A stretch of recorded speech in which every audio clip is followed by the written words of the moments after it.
આવો મંત્ર લો એટલે તમને મંત્ર સિદ્ધ થયું કે બોલો ઓમ રીમ અરહમ નમઃ ઓમ રીમ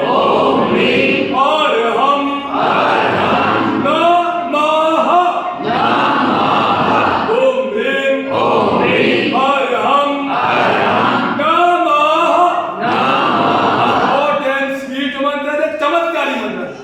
મંત્ર ક્યારે ફળે બોલી મંત્ર ફળે ક્યારે સત્તા જોઈએ હવે મને ગુરુ મારે મંત્ર આપ્યો હવે મારું સારું થવાનું જ છે શું કરવું પડે બોલો તો સત્તા જોઈએ પછી શું કરવું પડે રોજ કરવું પડે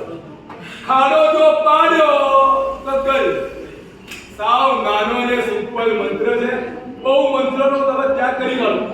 બહુ મંત્ર કરો ને કોઈ અર્થ નથી બહુ મંત્ર કરો ચારે બાજુ બહુ ધર્મ છે પણ હવે આ ગ્રંથકાર કહે છે કે ધર્મ સાચો અને શુદ્ધ ધર્મ કોને ધર્મ તો ખૂબ ધર્મ છે ચારે બાજુ બ્રાહ્મણ અને વિષ્ણુ અને હિન્દુ ને બધા ચારે બાજુ ધર્મ છે અને ધર્મ સાચો ધર્મ કોને કહેવાય જેટલા ધર્મો હોય સાચો હોય નિયમ નથી ધર્મ સાચો અને શુદ્ધ કોને કહેવાય આપણો ધર્મ એટલે સાચો જરાય નહીં જૈન ધર્મ એટલે સાચો તો આ તો શું કે સ્વાર્થ કહેવાય આપણો ધર્મ સાચો અને બીજા ધર્મ ખોટો હોય કરું તો આ ગ્રંથકાર કોણ છે બ્રાહ્મણ છે ખબર છે ને